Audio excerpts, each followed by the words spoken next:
This is actually the most important thing, which is the thing that's becoming more valuable in organizations, especially in startups, is not what you know, it's how you execute.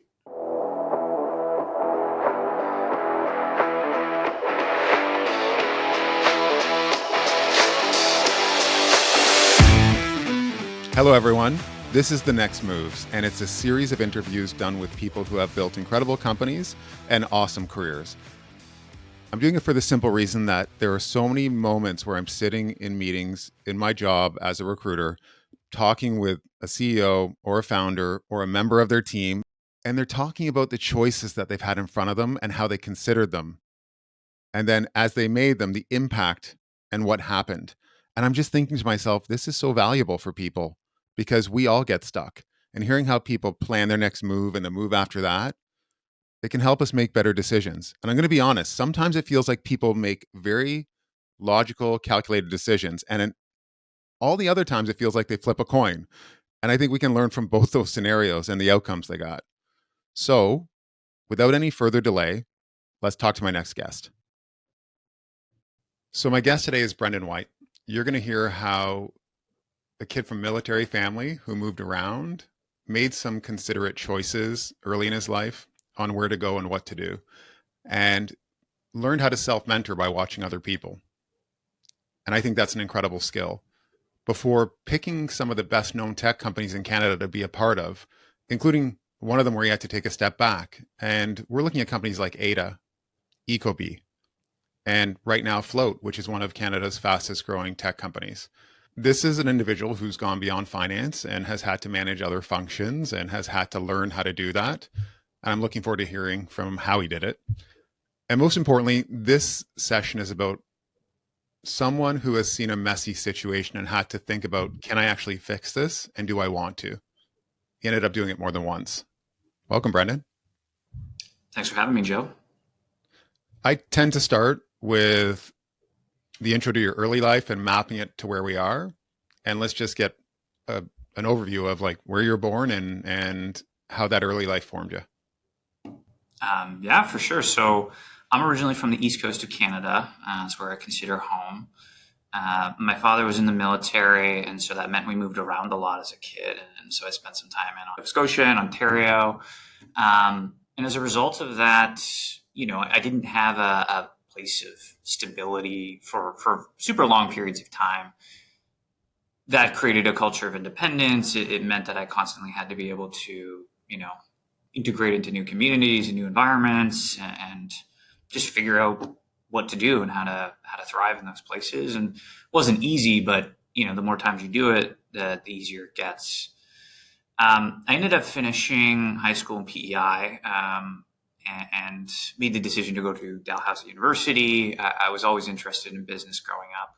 I liked numbers. I've always felt comfortable with numbers. But more than that, I liked solving problems. And I wanted to be in an environment where I could solve problems and answers were knowable. And that meant measurement and data, but more importantly, applied acumen and accountability. And those are things that have sort of seen me grow into roles where I was able to embrace those concepts. And from there, it felt like a natural fit to go into the accounting route. I really liked the nature of the problems that were being solved. I really liked helping businesses grow and seeing what that could do for them. From there, I joined a public accounting firm called Collins Barrow, which I think since has become Baker Tilly. They were focused on small, medium enterprise businesses in Canada. What I really enjoyed about this was seeing real businesses and seeing the whole business. I think from that environment, I learned to love entrepreneurship. I've always had this dream. I think accountants can often struggle with the risk reward. So they go into a more conservative path. But I always loved it. I loved seeing people take big bets, big risk, and ultimately being able to financially measure what happened. Ultimately, the thing I didn't love about public accounting was the lack of the ability to sustain impact on an organization. You saw them for periods of time. You were able to help them get through, specific reporting engagements, but you never really got to feel outside of a couple specific moments that you were helping them drive growth. And so made the decision pretty early on, I worked through it. And the CA program, by the way, is incredible at helping people understand how to solve ambiguous situations and apply frameworks against that to come to great solutions. It's one of the great components of the CA program. But figured I was going to do better in a one-on-one situation with an organization. So I had followed my manager at that point, who had left about a year before me, into an organization called Emera. And Emera was this massive public energy company. I didn't know anything about energy. It was huge, like $20 billion in assets, and they spanned North America. But I had a unique opportunity to follow a manager and learn both how to run public company, SOX compliant month-end processes, learn, and this is, I think you mentioned this early on, but this is my first opportunity to see how other people actually run businesses. And I learned a lot from Emera. That is a company that had leadership development. It had incredibly strong business acumen at all levels of the organization. And more importantly, it had a culture of winning. Life struck, and at the time, my wife was actually up in Toronto doing her CPA. And so, I had this unique opportunity with Emera, but ultimately realized I was probably going to end up in Toronto. So from there, I didn't know exactly what I was going to do next. Stumbled upon an opportunity with Ecobee, and Ecobee was just coming into their fight with Google at the time. Nest and the Internet of Things trend was the trend at that point, putting internet into everything, washers, dryers, obviously thermostats is a great use case. And I loved it. I immediately fell in love with it. But, there's what hyper-growth environments look like, and then there's what they are on the inside. And this is where I realized my ability to contribute value in a place of chaos, and growth breeds chaos. It just happens. So I learned how to take something that is messy and complicated and not working, turn it into something that is clean, efficient, and productive. That's been probably the hallmark of my career, honestly. I consider myself a fixer. I can go into environments that are ambiguous, that don't have clean or clear paths forward, and help forge that. And a lot of that comes down to first principles thinking. It comes down to expectations and relationships management. It comes down to the ability to prioritize organizational objectives and goals, and just understanding how you contribute impact at the end of the day. And most importantly, and where I think my upbringing has served me, it requires you to be independent. There's no hand-holding in those environments. There's nobody that's coming to save the day. You have to be self-sufficient. And in order to succeed in those environments, you have to be resourceful.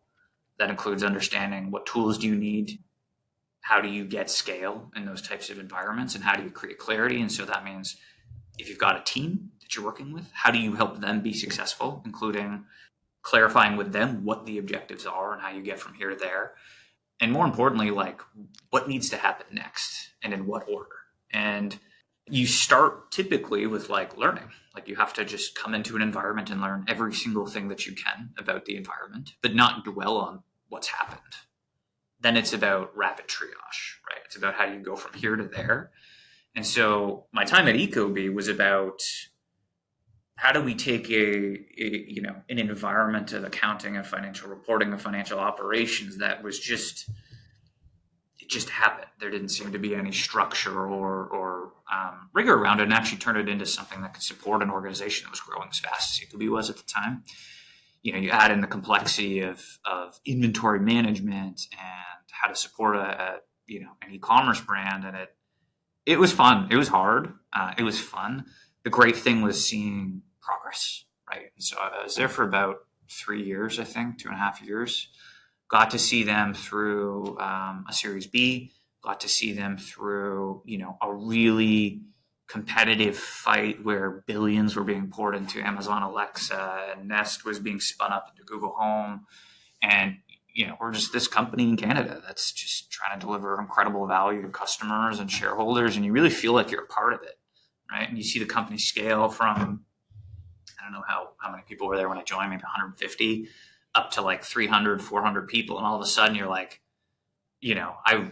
I'm the veteran somehow, and I've only been here for a year and a half, right? And that's how fast things change there. I enjoyed my time at Ecobee. It was hard. I learned a lot.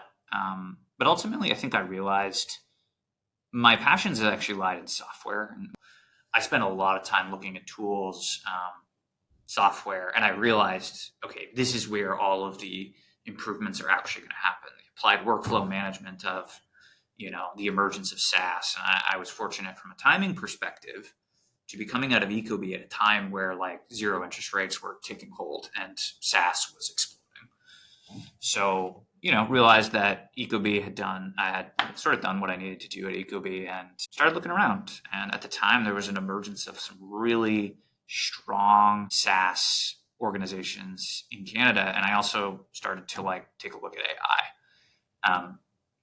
This was before ChatGPT. It was before the emergence of generative AI, but it was clear AI was going to do something, and it was going to be incredibly impactful. I don't think anybody at the time realized how fast that was going to happen, but I made a decision that I was going to leave. The question next was where was I going to go? And this was sort of my first big career decision that was a bet. And I've made a few of these along the ways, but this is probably the biggest bet that I made. And the underlying fundamental criteria for me in making the decision is, am I going to get the opportunity to learn something that I've never had the opportunity to do before? Am I going to get the opportunity to do something that I've never had the opportunity to do before?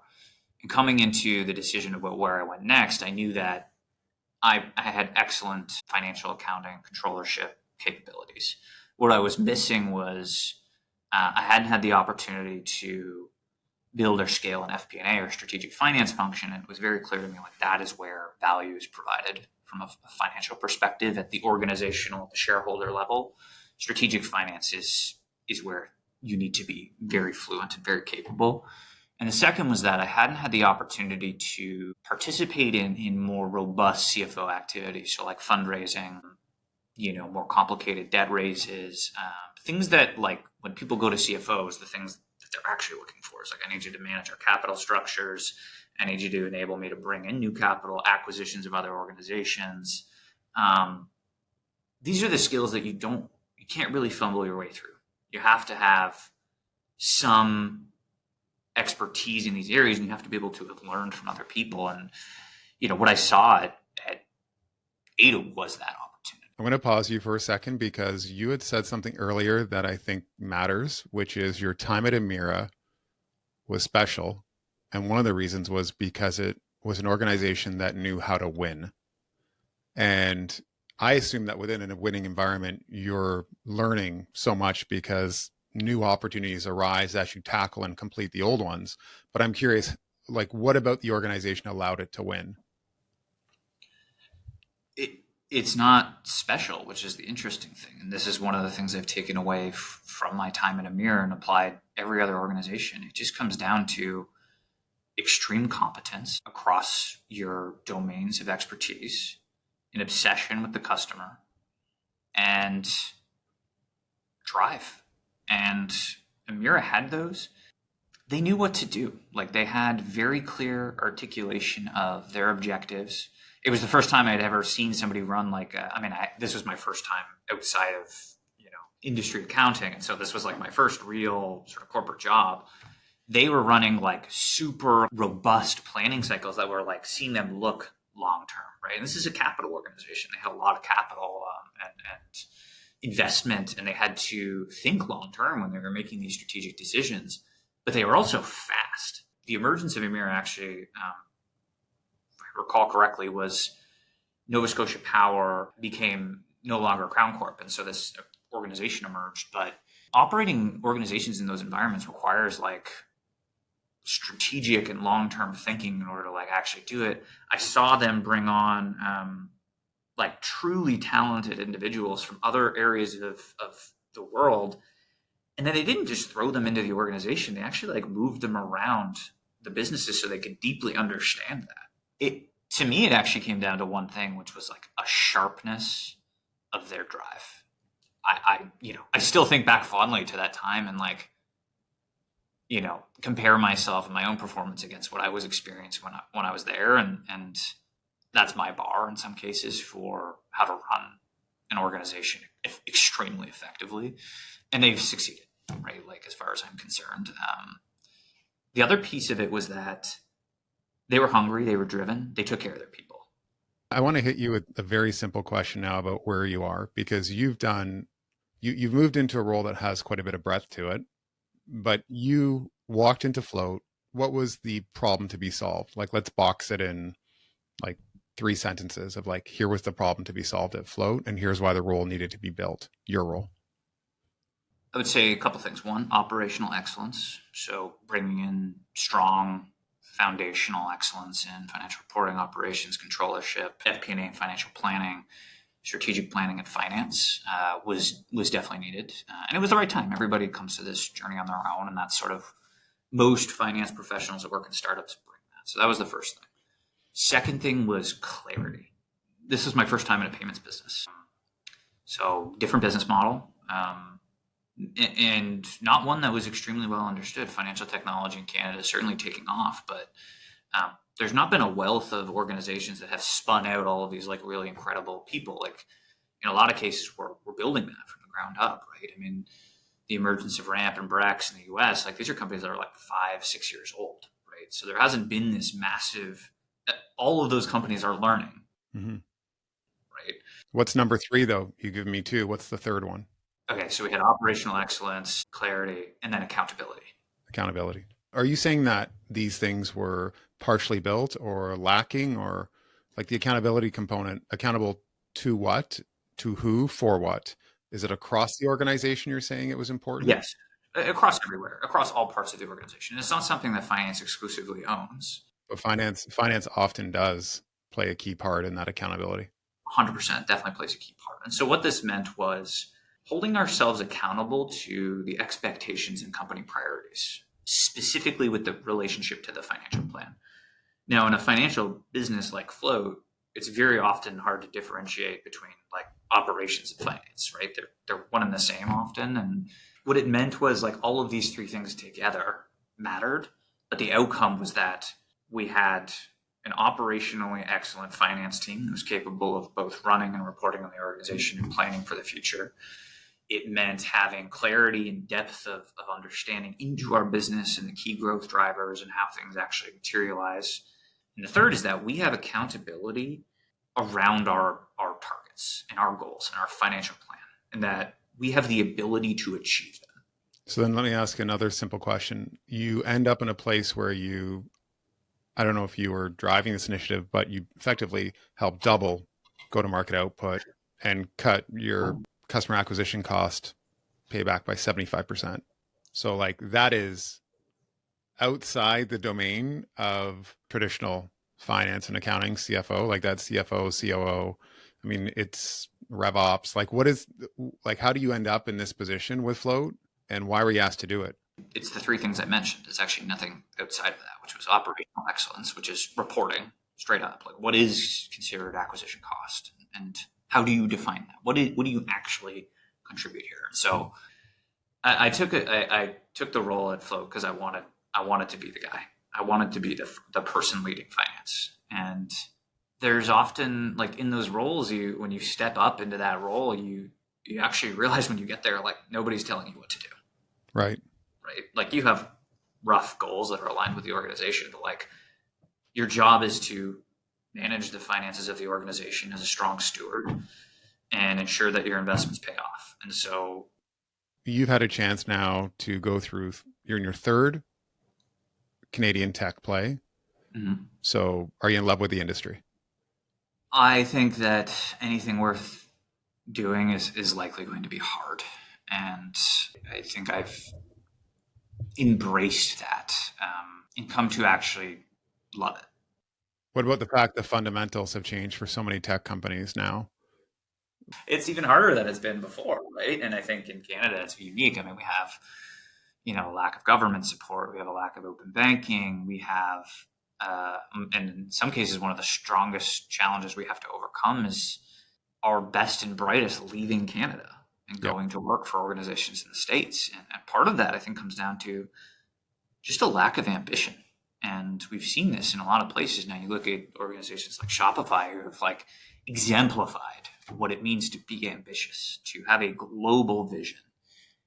And we need more of those. And I think we're starting to get to a place where we're seeing people in Canada become successful through the difficulty. And that is making truly resilient and truly strong environments for the cultivation of like truly exceptional startup talent, right? Like Canada is unique. And that's, again, one of the reasons why I left Float and I still love Float is like we actually serve Canadians. And that's really important to me because I am a Canadian finance person who's sort of been not served well for a long time. I've had to try to do a lot of this stuff with my hand behind my back. And Float is helping solve that problem, which I'm personally is important to me. And the product really appeals to you. I can tell when you talk about it, and that matters. Like it's targeted in the right segment, which is Canada. It's serving a need that you have as a finance person. Do you think that there's a future role for you that's different than what you're doing now inside of Float? Do you see taking on different opportunities as a possibility? Yeah, 100%. This is the interesting piece, which is what I believe we're seeing now in the industry is a reduction in reliance on extreme domain and technical expertise across pretty much all functions. Now, some organizations feel this more acutely than others, but what I mean by this is in the past, finance people were extremely valued for, our expertise in finance and our approach to financial strategy. With the introductions of tools like AI, it's becoming increasingly accessible that other people can be as intelligent as somebody with years and years of experience. They may not have the technical expertise to execute, but they understand what to do. This is actually the most important thing, which is the thing that's becoming more valuable in organizations, especially in startups, is not what you know, it's how you execute. And this has created the emergence of an operator, which is somebody who's multidisciplinary that can execute cross-functionally across a lot of different domains. You're not you don't know everything, but you know enough to be dangerous across a couple of different disciplines. And so where I've seen this happen in finance is... So hold on though. Do you think that it just allows us to ask more intelligent questions in different domains? Or do you think it allows us to leverage our other skills related to execution in a new domain? It's a good question. I think what it allows us to do is actually answer questions that we have. A lot of people that are successful in operator capacities are just naturally curious. They want to know more. But in the past, you couldn't. Right? The thing that ChatGPT and sort of the emergence of AI has done is actually say, if I want to know something about HR, if I want to know something about talent, if I want to know something about RevOps, I actually have access to some of the smartest people and the best information in the world to answer these questions. I didn't have that before. So I can know what the answer is. Now, it doesn't mean you know what to do with that answer, but it means it comes with you no longer have to rely on an individual to have that knowledge. Man, I gotta be honest, what I'm finding is it does allow me to answer questions in areas that I don't have domain expertise. So it answers the questions, which if I'm doing my job effectively, allows me to then ask the next right question. Yeah. Not necessarily of the model, but of my team. And we're using it like crazy. So I don't know if you're finding the same thing, which is, yes, it gives you answers, but then for us to bring everyone together and solve a problem, we actually have to have a new set of questions that can be informed by this because there's new material to be gathered, new information to consolidate. What we're seeing now, certainly in most organizations, and to be honest, like this is changing rapidly. Like we're seeing this evolve real time right now, is a couple things. One is the solution to most problems in an organization is not a single function. It's a multi-function solution. So it's like, I want to go acquire more customers. Like, well, I need access to product marketing. I need a product. I need marketing. I need sales. And I need them all to be like on the same page. The old version is like, you'd have to coordinate through like 5 different people. What we've seen is this emergence of somebody, and most importantly, data. Somebody who's fluent in data to understand what's happening. So what we've seen is the emergence of this like really strong generalist who has clear ability to identify and synthesize data trends through the use of SQL and other like data handling technologies, a deeper understanding of like at least surface level or even a little bit more deep than that across the common solutions to solving problems that are multivariant in nature. So how to launch a product, for example, product marketing, sales, all of these things. It's like understanding actually how to do those things or having access to information that will tell you what to do, aka ChatGPT, and then execution. Those are the three things. So it's like data synthesis capabilities, resourcefulness and curiousness, and then actual just straight up drive and execution, right? And we're starting to see this, and I think the archetype might be people that come from investment banking background or management consulting background, because this is typically how you do this. I think actually accountants are uniquely suited to this as well, but they have to evolve out of like a functional foundation thinking. They have to, the way that I describe it is like, for the vast majority of people in an organization, it feels like you're climbing up a tree. Just like all you're doing is looking up the tree. You might be able to see trees around you, but there's a lot of branches, there's a lot of coverage. When you actually get to the top of the tree, you have this massive canopy, right? You can see for miles and miles around. You're not looking down, you're actually looking up and around. And we got to lower the height of the trees. We got to get people to the top of that as fast as possible so they can, another example is like competitive analysis. Yes. Right? It's like, if somebody's done something really well, why are you trying to create something from scratch? Like, use your brain power where it's needed. Like, figure out the part of that you would tweak or use for our own identity, but just don't create things from scratch if you don't need to, right? And people that are smart enough and capable enough and resourceful enough to like figure that part out, which is like, here's this company's playbook on how they go to market for this particular segment of partnerships, right? And in the past, what you'd see is like people hiring people to do that, but what we're starting to see is like, the most successful people tend to be these people that are like cross-functional operators. They're dangerous with data. They can do a lot of different things, and you can plug them into a bunch of different situations and have them be successful. What you're talking about there is the replacement of, and I have a friend who's from strategy, like big strategy. And he's like, look, this replaces the analyst, the associate in some domains, because it's the individual who brings the info together, synthesizes it. What I want to say, though, that's missing in this analysis is the marshaling of the organization against the challenge, which is culture.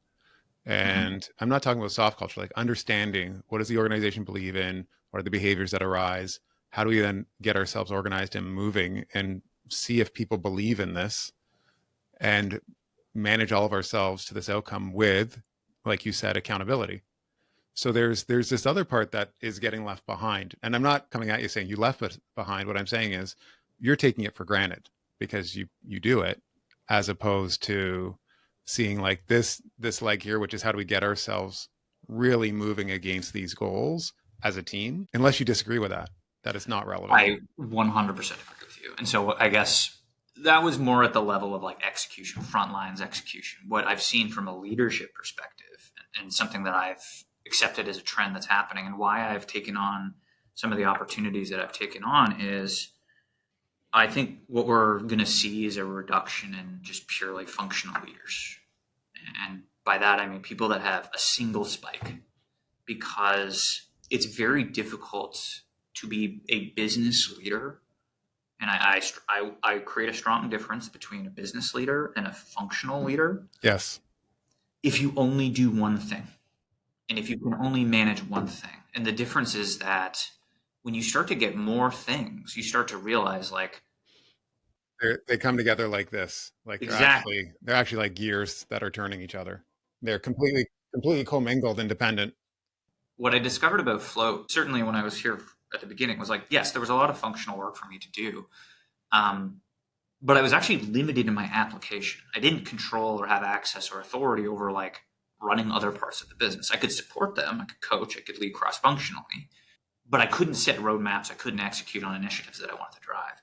Earlier this year, I found myself with a broader mandate. And so across more of the support functions in common support functions, so RevOps, people and talent, immediately, the thing that I felt happen was my ability to be much more effective, because solutions that required two challenges the organizations were facing, or initiatives that would help us achieve our goals that required like more than one thing, I now had access to. And I could prioritize what the organization was working on rather than having somebody advance single functional initiatives. I could also enable those Yeah. groups to like work together, which is like reduce all of the silos that exist. Say your job is here to like work together and to come up with these solutions. And immediately that level of business context for people in an organization helps them see at the top of the tree what's going on. How do I actually contribute here? What's the priority? And self-align, right? Rather than having somebody else who's at their own top of the tree like shout it down like, hey, we're going this way or we're going this way, right? The reason why I love this, Brendan, is because I'm looking across my own organization and looking at some people that are really having dramatic impact. And, the line would be like, are you multi-threaded or single-threaded? I mean, that's Yeah, the yeah, other yeah. buzzword that you hear from other leaders in tech. And I'm seeing so much of my own organization become multi-threaded. And it's actually a goal that we have as one of our OKRs is the development of individuals across functions, because two things, which is efficiency, scalability, because you don't always have demand in the same area. But the other thing is far more effective operating, because you have the other lens of individuals on the other side. And I'm being vague on purpose because I don't want to give away what we're trying, but it's really actually having an impact in our organization's results. So I think you've really nailed something here. The people that love this, are people that have a growth mindset. It's a natural evolution for the people that have been successful in organizations is they almost are never people that just did one thing, right? Yeah. They were always people that were willing to go outside of their comfort zone to take on something new that they didn't know, willing to learn. The biggest difference, in my opinion, is just the access to information has just never been stronger, really. Like, you can go learn anything. You can get access to people or experiences that you didn't have that you can learn from. And that's truly a powerful environment, but it does require you to seek them out and go after them. Look, like the appetite for information and frameworks and tools allow you to better organize your thoughts. And we all know that there's times when you're looking at stuff and like, I should junk this. Like this has to get out of my brain because it's not valuable. But that's part of any course correction as you're analyzing the problem. Yeah. I'm curious about your view on selection of talent, because this is what, like, this drives me. Like, I love this stuff. And you've had to step into a role where you've really started to manage talent acquisition and HR functions. What was surprising to you? Like, what'd you learn that you didn't know before? I've always appreciated how strategic and important both people ops and talent are as functions deeply. I've always partnered with them. Finance people often partner with them. And I've seen at organizations what happens when you don't treat them like strategic components of the business. The thing I've loved about Float, and Float has been probably the most disciplined in this area around what it means for Float to have talent density, what it means for us to be a high performance culture. Very strong opinions here. I think what I brought to the table to enable the teams to be successful was just access to business context. I basically brought them to the top of the tree. It's like, Yep. here's everything we're working on. Here's how you fit into this. Let's go. So valuable. So valuable, man. They're much like, here's the thing. I'm not an HR. I know enough about HR to like help manage them, but I'm not an HR professional. I know enough about talent acquisition to help support them, but they're the experts. They are the ones that know what to do. What I can help them do is contextualize our business problems and our priorities and prioritize how they will bring things to market. I can also help contextualize high level strategic orientations around like, everything we just talked about are things that are important for Flow, right? The access to talent that can be multidisciplinary, bringing in people into the organization that are data fluent, and more importantly, more recently, that have an attitude and an aptitude and a desire to leverage AI to increase their own productivity. Do you think you're you're properly separating the signal from the noise when you're looking for those signals? Like as you're looking for the signs that people have these attributes, are you doing that in a methodical way that's grounded in something real, as opposed to these heuristics or biases? And I don't want to drop these buzzwords, but like, these rules of thumb that we use, that we try to get me a competitive athlete because it'll be a great whatever, maybe, but how are you looking for the signal in the noise? So I would say signal from the noise is hard. We've developed, like you said, I think heuristics for it. Examples of this being the things that we've evolved is, companies that have gone through journeys and embody things that float values. And the people that we talk to that have worked at those organizations, it's not necessarily about the fact that they worked at that organization. It's during which time frame, right? Which period of intensity were you there, right? Were you there at Shopify in the early years when things were just getting going and you were building and there was a lot of things that were going right and wrong and you were trying to figure out how to build something, or were you there when they sort of made it and they're still doing things now? It's just a very different skill set.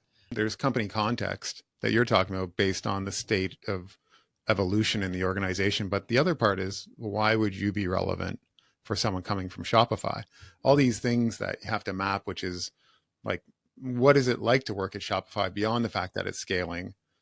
Is it a really great move to pull someone from there because the context fully matches your context or has at least that nice Venn diagram overlap? These are all hard things. We struggle with them, but we're constantly pounding on our craft, trying to get it right. Brendan, I would just want to say this, this has been an awesome, I know that you've given us a ton of your time. What I want to ask you is distill this stuff down for your prior self. And what I'm really looking at is, if you look at Brendan when he was 20 and you want to distill what you've learned down to look, this is the blinding insight that I can give you now as you plan your life. And that would mean also anyone else that's at that stage. What would you say? Feedback that I would have for myself back when I was 20 is, you're not going to win alone. You're going to win with people, and embrace that and learn to love it. And I have, but it wasn't always the case, right? Individual impact versus team impact. Important to embrace that, really. The concept of a team is maybe the thing that I understood the least and now have come to truly embrace. Who is your team and what does it mean to be a part of a team? Second is embrace the opportunity. You can be learning what not to do. You can be learning what to do, but always be learning. And don't get stuck in cycles of churn. You have to figure out the path forward. And sometimes that answer is not easy. Sometimes it means you actually have to walk away if you actually can't be successful, in your opinion. And there's no shame and there's nothing wrong with that. But when you're in that environment and you can't fix it, you have to walk away, right? Yes. Or you'll just continue to be in a bad environment, and it's no good for anyone. And love it, honestly. I look back at the moments of extreme intensity that I've been through, and at the time it was hard, and it's still hard. And it means late nights, hard moments, but it's also the moments that I look back now the most fondly. I'm like, wow, that we did something that mattered. I get it. If you're unhappy, move. And if you can't change things and it's actually like that, get out. I also think that you don't win alone. For me, that's an amazing one, because I think that when you're young, you actually think, I'm going to take charge of everything. I just want to say, Brendan, thank you, because this was an awesome, far broader discussion than I expected. I hope you enjoyed it. Awesome. Thank you so much, Joe. It was great to be on.